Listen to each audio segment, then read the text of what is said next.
TWR India का प्रस्तुति जिंदगी की राह कार्यक्रम बाइबल की पुस्तकन का क्रम से अध्ययन हवे, जेवना में आपकी मिली कि कैसे पाप से छुटकारा पा सकेनी और सृष्टिकर्ता के जैसन जिंदगी जी सकेनी।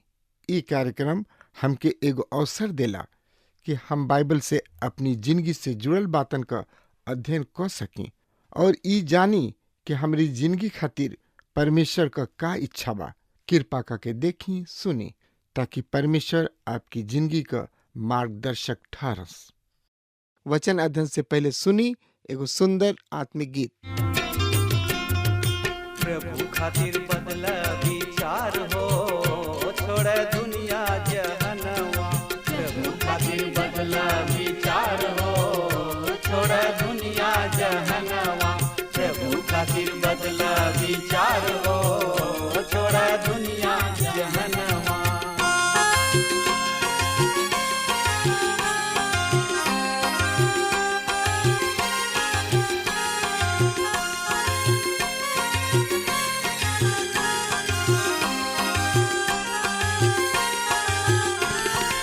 मनवा बदल बात बड़ा सुख पैबा। मनवा बदल बात बड़ा सुख पैबा।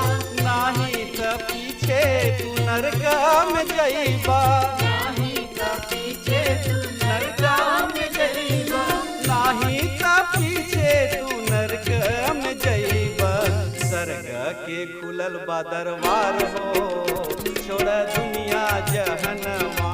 स्वर्ग में खुलल बा दरबार हो, छोड़ दुनिया जहनवा। प्रभु खातिर बदला विचार हो, छोड़ दुनिया जहनवा।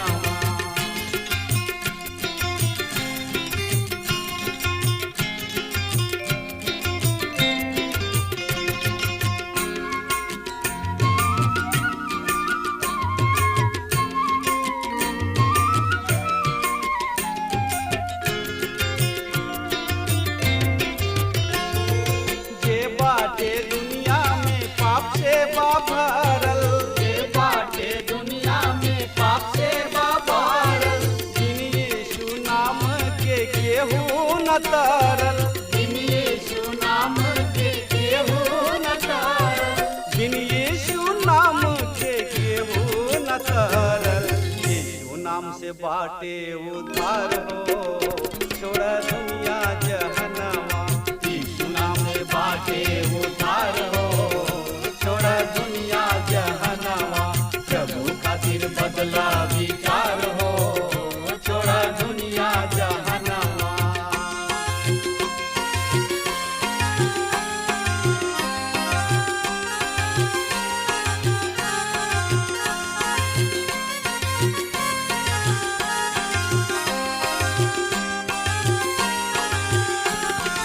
जब रउआ चाहिए जिंदगी सुधारे। जब रउआ चाहिए जिंदगी सुधारे। प्रेमी यीशु के आई जा दुआरे। प्रेमी यीशु के आई जा दुआरे। प्रेमी यीशु के आई जा दुआरे। गले से लगई है करी है प्यार हो, छोड़ दुनिया जहनवा। गले से लगई है करी है प्यार हो, छोड़ दुनिया जहनवा। यीशु खातिर बदला विचार हो, छोड़ दुनिया जहनवा। प्रभु खातिर बदला विचार हो, छोड़ दुनिया जहनवा। प्रभु खातिर बदला विचार हो, छोड़ दुनिया जहनवा। पिछला संदेश में हमने के देखनी हजा प्रभु यीशु मसीह के बारे में जौन की प्रभु यीशु मसीह सबसे श्रेष्ठ और उत्तम हमें। और इहो देखनी हजा कि प्रभु यीशु मसीह एह पृथ्वी पर अइलन और सबके साथ दुख सुख मुसीबत में भागी भइले। और जहाँ जहाँ आवश्यकता पड़ल प्रभु यीशु मसीह ओ कार्य के कैलन जौन की असंभव रहे। असंभव कार्य के संभव क के उ लोगन के बतौले कि हम ही प्रभु यीशु मसीह हई और हम ही पिता परमेश्वर के बेटा हई और हम ही परमेश्वर हई। प्रभु यीशु मसीह परमेश्वर हमें। वो पिछला संदेश में हमने के देखनी हजा और पौनी हजा और ए संदेश में हमने के देखे के त ए संदेश में का लिखल बा एकरा बारे में सोचे विचारे खातिर रुआ आपन पवित्र शास्त्र बाइबल निकाल लेनी हाँ तो उनमें देखी इब्रानी के पत्री 3 अध्याय के 12 पद ए तरी से बता रहा बा। हे भाई लोग सावधान रह लोग, कहीं ऐसा ना होखे कि तोहनी लोग में से केहू के मन दुष्ट और अविश्वास हो जाओ और तोहनी लोग जीवित परमेश्वर से दूर हो जा। हो सकता कि रउआ पूछी कि का ई एगो विश्वासी खातिर बढ़िया होई। ई जरूर बढ़िया हो सकता। ई बहुते ही महत्वपूर्ण बात बाकी रउआ एह बात के महसूस करी, समझी, सोची और विचारी कि ओहनी लोग के पाप के कारण परमेश्वर दुखी रहन। ओहनी लोग के पाप का रहे, ई खून ना रहे, चोरी ना रहे, झूठ ना रहे, तो आखिर रहे का रहे। हम मित्र ओहनी लोग परमेश्वर पर विश्वास ना कइलन। यह ओहनी लोग के सबसे बड़ पाप रहे। इब्रानी के पत्री 3 अध्याय के 13 पद ए तरी से बता रहा बा।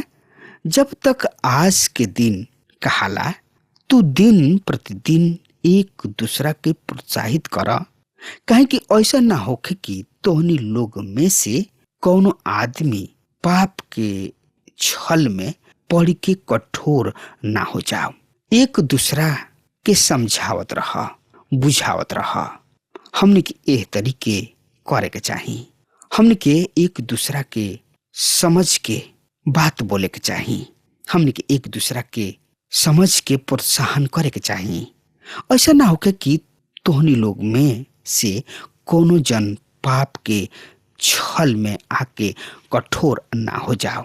यद्यपि ई विश्वासी सबके खातिर आरंभिक चेतावनी है कि ऊ अपना आशीष सबके ना खोवे, पाप के छल में ना पड़ जाओ। ई एगो अविश्वासी सबके खातिर भी लागू होता। अविश्वासी दिल हमके परमेश्वर के आशीष से वंचित क देला। जब केहू हमनी से ई कहेला कि हम राउर बुद्धि उपयोग करे के कारण प्रभु पर विश्वास ना कर पाइना। हम एगो बाइबल सेमिनरी में पढ़ावत रही। एक दिन एगो आदमी बतौले कि एगो बहुते बड़ भीड़ कलिसिया में जा रहल बिया। ओहनी लोग के हाथ में बाइबल बा। बहुते उत्सुकता रहे कि अतना लोग सप्ताह के बीच में कलिसिया में आखिर काहे जा रहल बाड़े। यदि रउआ उनका से मिली थी तो रुआ भी कहती कि उ लोग बढ़िया आदमी रहन। खैर कोनो बात नहीं खे। ओहनी लोग के पीछे कलिसिया में उगैलन और जब तक आराधना चलत रहे वहां पर रहले। बाद में उ हमरा किने अइलन और कहले, तू केवल बाइबल सिखौला का, यही कारण लोग कलिसिया में अइले। हम तो ओहनी लोग के बाइबल सिखौले रही। ओहनी लोग बीएफए के रात के आवत रहले। बाद में ओहनी लोग अतवार के भी आवे लगले। एकरा बाद ओहनी लोग पूरा रीति से सच्चाई से ग्रहण कइलन।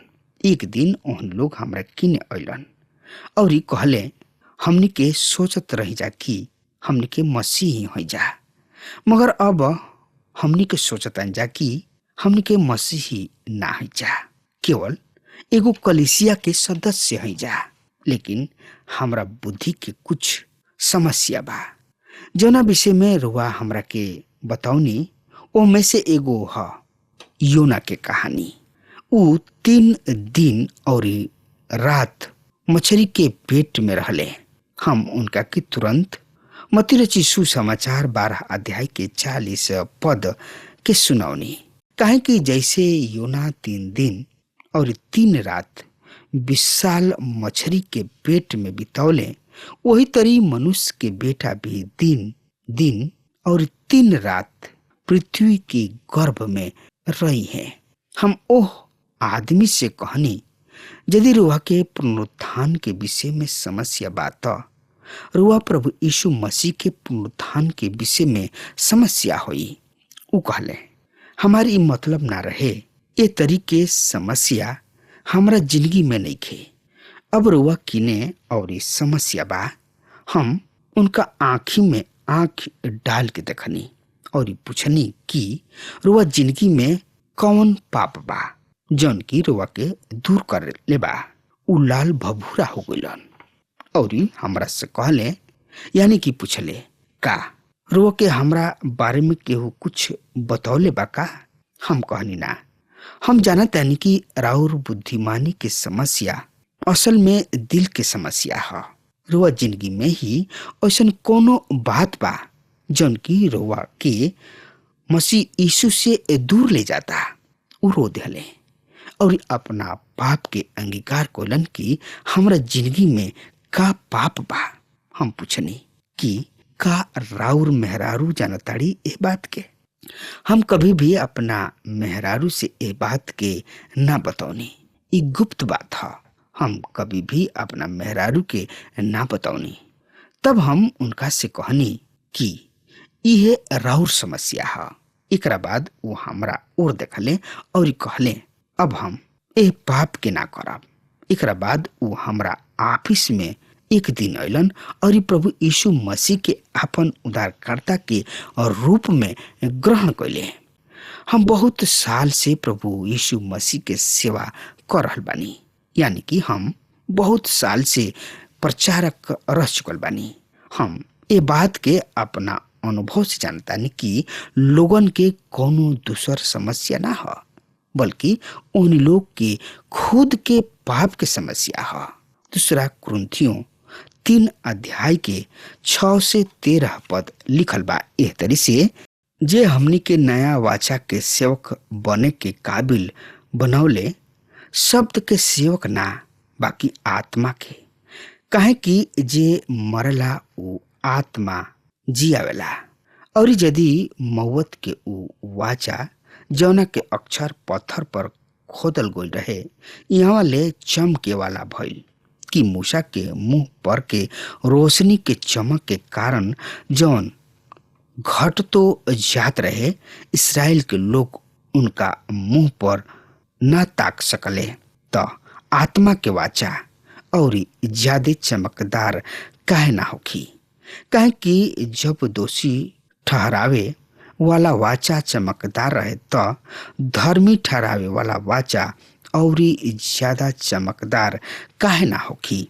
और जवन चमकदार रहे उ एगो तेज के चलत जौन ओकरा से बड़हन चमकदार बा। कुछ चमकदार ना ठहरल, उ चमकदार जौन मिटत जात रहे। यही से ई चमकदार जौन की हमेशा रही बहुते चमकदार काहे ना होखी। तो ऐसन आशा पाके हमनी के हिम्मत के संगे बोले नी और मूसा खानी ना जौन अपना मुंह पर पर्दा डलले रहले, ऐसे कि इस्राएल के लोग घटे वाली चीज के ना देखे पावे। यहाँ पर हम एगो दूसर महिमा के देखतानी और उ महिमा है प्रभु यीशु मसीह के। तो एकरा बारे में जानकारी खातिर वह हमरा संगे अपन पवित्र शास्त्र बाइबल निकाल लेनी है। तो उनमें देखी दूसरा कुरिन्थियों के पत्री 3 अध्याय के 14 और 15 पद एह तरी से बता रहा बा। पर उनकर मन कठोर हो गई, काहे कि आज भी एह पुराना वाचा के पढ़त समय उहे पर्दा पड़ल रहेला काहे कि ऊ केवल मसीह में हटावल जाला। आज के दिन तक जब कभी मूसा के किताब पढ़ल जाला तो उनकर दिल पर पर्दा पड़ल रहेला। देखी, यहाँ पर बुद्धि के समस्या नहीं खे, बल्कि दिल के समस्या बा, मन के समस्या बा। और समस्या प्रभु के पास ना आवे के पाप ना ह, बल्कि राउर समस्या ई बा कि रुआ पाप के छोड़े नहीं की चाहत। जौना समय रुआ पाप छोड़े के खातिर तैयार हो जाई ना, रुआ समस्या के हल हो जाला, समाधान हो जाला। रुआ मन पर पड़ल पर्दा उठ जाला। रुआ प्रभु किने आ जाई ना और बच जाई ना। दूसरा कुरिन्थियों की पत्री 3 अध्याय के 16 से 18 पद में लिखल बा, पर जब कभी कोनो मनुष्य प्रभु के ओर फिरेला तो ऊ पर्दा हटा लिहल जाला। अब ई प्रभु यीशु तो आत्मा हवे, वहाँ आजादी बा और हमनी के सब खुला चेहरा से प्रभु के तेज माना ऐनक में देखत प्रभु अर्थात आत्मा के द्वारा वही तेजस्वी रूप में अंश अंश कह के बढ़त जाला। यदि रुआ उनका किने लौट आई तो परमेश्वर के अनुग्रह और ज्ञान रुआ साथ हमेशा रही। इब्रानी के पत्री 3 अध्याय के 13 पद में लिखल बा, जब तक आज के दिन कहाला तू दिन प्रतिदिन एक दूसरा के प्रोत्साहित करा, कहीं ऐसा ना होके कि तोहनी लोग में से कोनो आदमी पाप के छल में पड़ के कठोर हो जाओ। यदि हमनी के प्रभु में बानी जाता, हमनी के आत्मा में चलौले चली न जा और परमेश्वर यह काम में हमनी के मदद करेले। यही अध्याय के 14 पद में लिखल बा, यदि हमनी के अपना पहला यानी कि प्रथम भरोसा पर अंत तक दृढ़ता से स्थिर रही न जाता, हमनी के मसीह के भागीदारी बन जाई न जा।